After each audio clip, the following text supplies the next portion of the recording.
Okay, so my presentation covers my multiple regression analysis of performance factors affecting game outcomes for the New York Knicks during the 2025-2026 NBA season.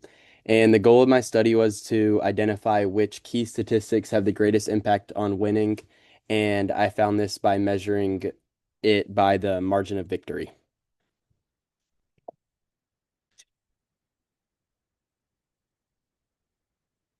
Okay, the purpose of my study was to analyze what factors in a basketball game have the most impact on winning, in specific the New York Knicks. And while many statistics contribute to performance, my study focuses on identifying which ones have the strongest influence on the margin of victory. Now, my research question to help guide me through the analysis was what factors impact the margin of victory the most?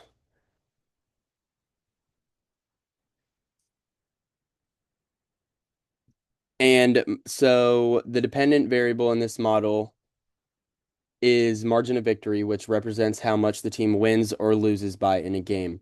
The independent variables include the field goal percentage, total rebounds, total turnovers, and three-point percentage. These variables were selected because they reflect shooting efficiency, possession control, and overall offensive performance.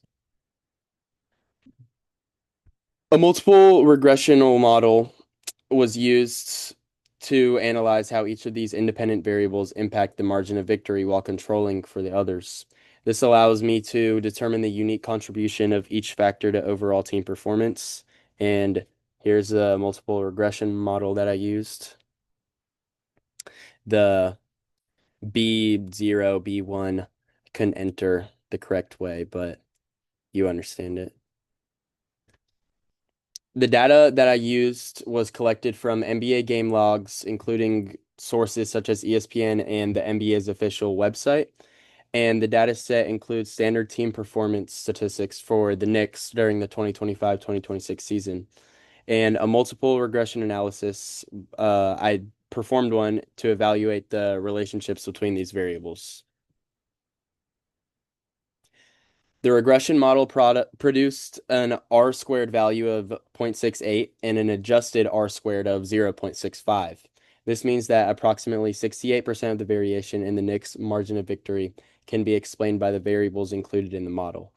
This indicates a relatively strong relationship between these performance factors and the game outcomes of winning or losing. So, looking at the independent variables, field goal percentage was definitely the most statistically significant for the margin of victory, and it showed a strong positive relationship. Turnovers were also highly significant, but with a negative relationship, meaning having more turnovers would lead to worse performances and less wins.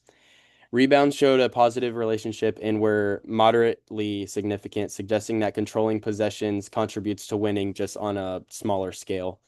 And three-point percentage had a positive relationship as well, but it was not as statistically significant in winning for compared to the other variables. So these results suggest that shooting efficiency plays the most important role in determining success, and that teams shoot more accurately. When they shoot more accurately, they tend to win by larger margins and more often. Additionally, turnovers have a major negative impact as losing possession obviously reduces scoring opportunities, making the losses have there's more losses. And rebounding also contributes positively by allowing teams to regain or maintain possession, which overall heavily influences the efficiency and helps to minimize mistakes for a team. So, in conclusion, my analysis shows that field goal percentage and turnovers are the most important factors influencing the Knicks' margin of victory.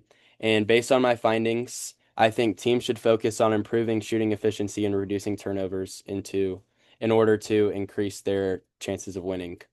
And rebounds and three-point percentage also contribute, but they're not as impactful as the other key variables for winning. So overall, this regression model provides valuable insight into the key drivers of a team's success in the NBA, and in specific here, the New York Knicks.